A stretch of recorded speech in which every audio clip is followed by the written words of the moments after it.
Welcome to another episode of the Grace-Filled Leader podcast. And today we are diving into what I think is a fascinating topic that has helped countless people, including myself, understand themselves and others better. And I am talking about the Enneagram. I've been intrigued by the Enneagram for a very long time, and I recently completed my Enneagram certification so that I could really add to my toolkit as a coach and a leader. Now, before I get too far into the episode, I want to share a little update with you. On the show, we talk a lot about creating work-life balance, learning how to better manage our time and our schedule, and learning how to prioritize things according to our core values, right? Well, I need to practice what I preach. And I'm in a particularly busy season of life professionally and personally right now, and in order for me to best serve my family, my work team, and you, my listeners, I've decided to temporarily decrease my weekly episodes to just one per week over the next couple of months. This is a time of year that you too are busy living life to the fullest, I hope. So I'm hoping that this won't be a huge disappointment for you. And if so, I'm sorry, but it does not mean that I love you any less. In fact, I am doing my best to be an example for you. Live life, people. Enjoy your summer, and let's get into today's episode. Welcome to the Grace-Filled Leader podcast. Do you want better work-life balance? Do you get stuck in patterns of perfectionism and people-pleasing? Have you always been an overachiever but never really felt good enough, no matter how much outward success you achieve? Do you want more time for the things that matter most? Well, you are in the right place. Here on the Grace-Filled Leader podcast, we focus on spirit-driven success and share the secrets to having better work-life balance as a busy woman in leadership. Here you will learn how to set boundaries like a boss, find peace of mind, and reclaim your time for the things that matter most. Hi, I'm Tanya, a wife, mom, leader, and certified Christian life coach. For most of my life, I tried to find worthiness through achievement. I spent decades people-pleasing and pouring myself into my work. I was looking for my value through the approval of others. This led me to feel burned out, empty, and exhausted. I had no time or energy for myself or my family. I realized that I was wasting time and energy looking for validation in all the wrong places. But my life changed when I finally surrendered and God showed me a different way. It is my mission to help you start living the abundant life God has for you. If you're ready to become fueled by grace and find freedom from people-pleasing, if you're ready to multiply your time and impact as a Christian woman in leadership, this podcast is for you. Roll up your sleeves, sister friends. It's time to get after it. First up, what exactly is the Enneagram? Well, the Enneagram is a powerful tool for personal and spiritual growth. It's a model of the human psyche, which is principally understood and taught as a kind of typology of 9 interconnected personality types. The word Enneagram comes from the Greek word ennea, meaning 9, and gram, meaning something written or drawn. This ancient system helps us understand our core motivations, fears, and the ways we interact with the world. The beauty of the Enneagram lies in its depth and versatility. Unlike other personality assessments that categorize you into a single type, the Enneagram really recognizes the complexity of human nature and allows for growth and for change. Now, there are 9 Enneagram types, but those 9 types are divided into 3 different triads. First, I'm going to just list out the 9 different types on the Enneagram. So type 1 is also referred to as the reformer. Type 2 is the helper. Type 3 is the achiever. Type 4 is the individualist. Type 5 the investigator. Type 6, the loyalist. Type 7, the enthusiast. Type 8, the challenger. And type 9, the peacemaker. Now, as I said, these 9 types are grouped into 3 triads, each representing a dominant emotional response. The 3 triads are referred to as the instinctive or the gut triad, the feeling or heart triad, and the thinking or head triad. Now, let's just explore these 3 triads in more detail. And don't worry, we're going to have more episodes where we really dive in deeper to understand this better. Today is really for the purposes of introducing the Enneagram and starting to see how it can really help you in your life and your leadership and in your relationships, not only by understanding yourself and your motivations better, but understanding others that you communicate with on a daily basis better. So first we have the instinctive triad, or the gut triad as it's also known, and it includes types 8, 9, and 1. These types are primarily driven by their gut instincts and their need for control. So we start first with type 8, which is the challenger. And the challenger's core motivation is to be self-reliant and strong, avoiding vulnerability. Their core fear is being controlled or harmed by others. Their strengths are that they are decisive, confident, and assertive leaders. And generally speaking, their areas for growth are that they often need to consider softening their approach and being more open to others' perspectives. Next, we have type 9, which is the peacemaker.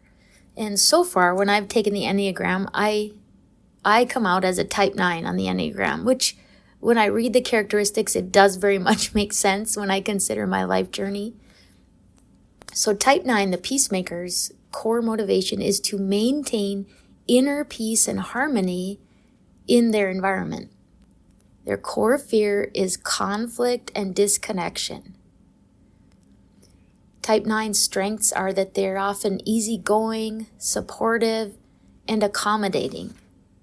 And their areas of growth are that they need to get better at asserting themselves and addressing their own needs.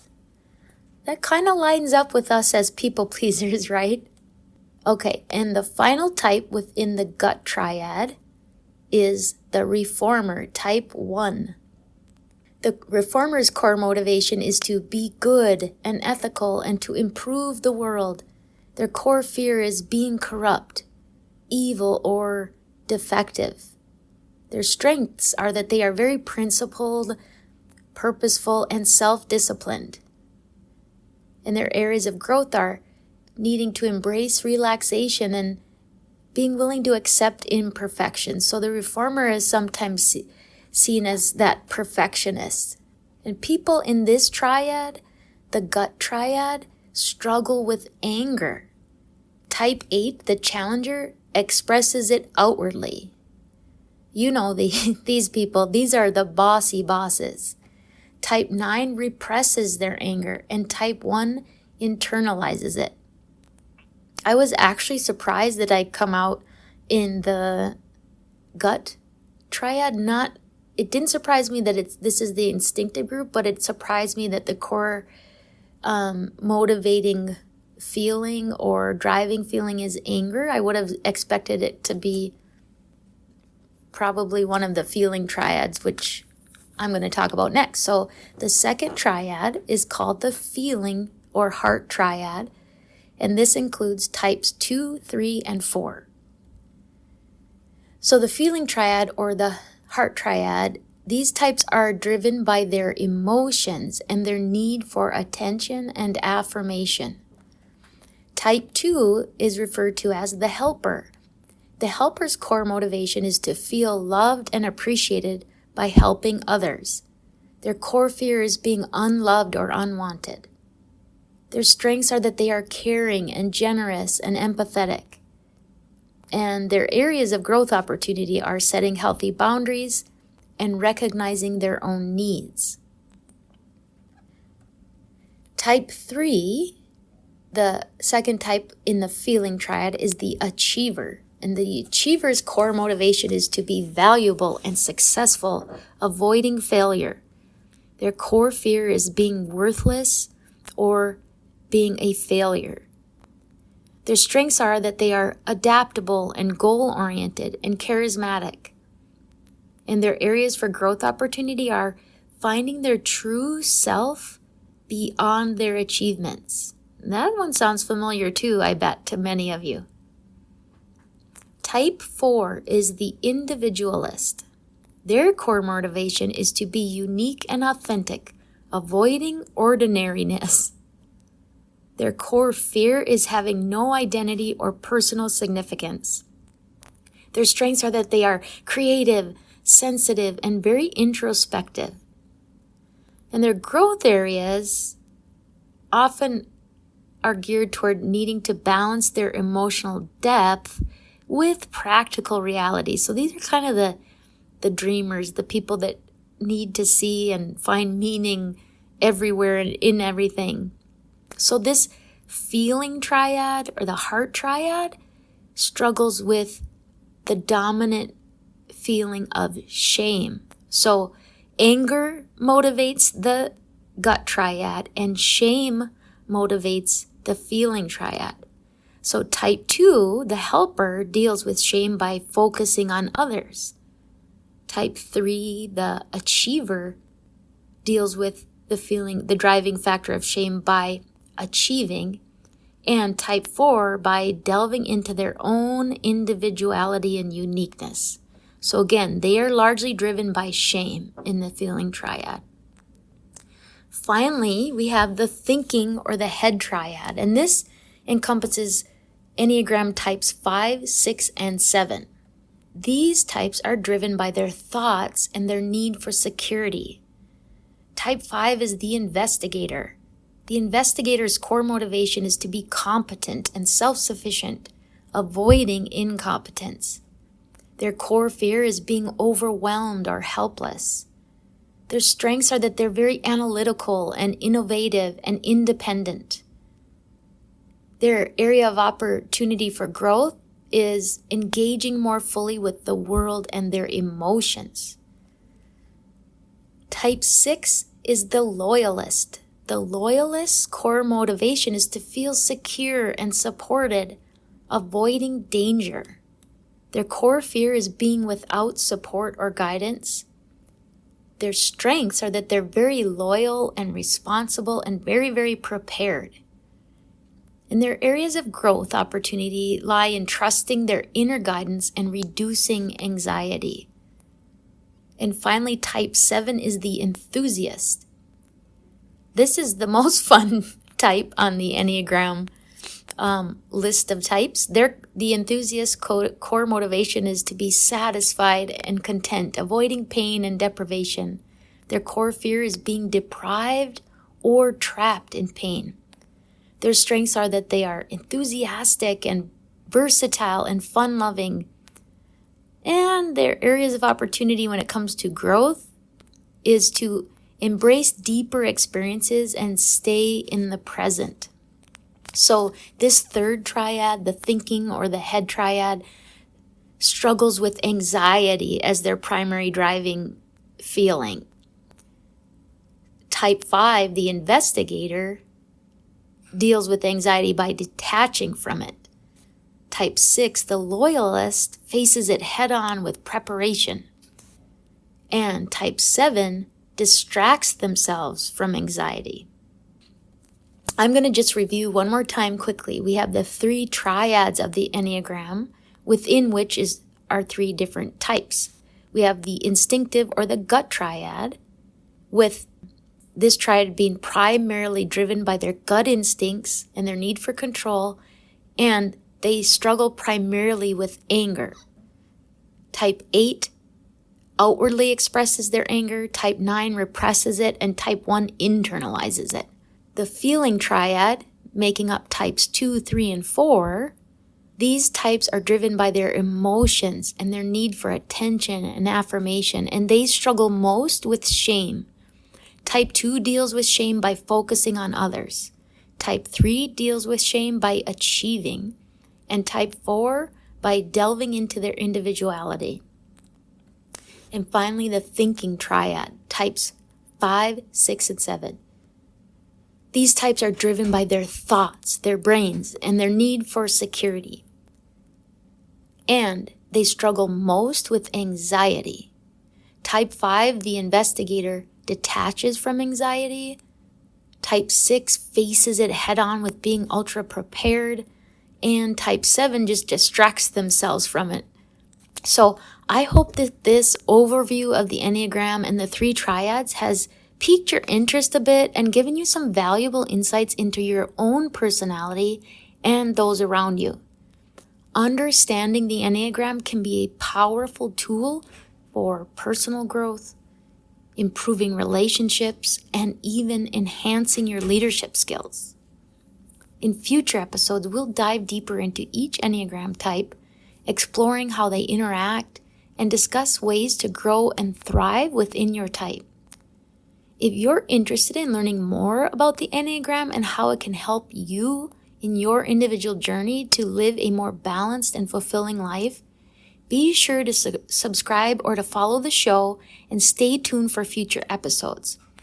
And if you want even more in-depth exploration of the Enneagram and how to personally apply it to your life and leadership, I encourage you to book a free consult with me at gracefilledleader.com/work with me.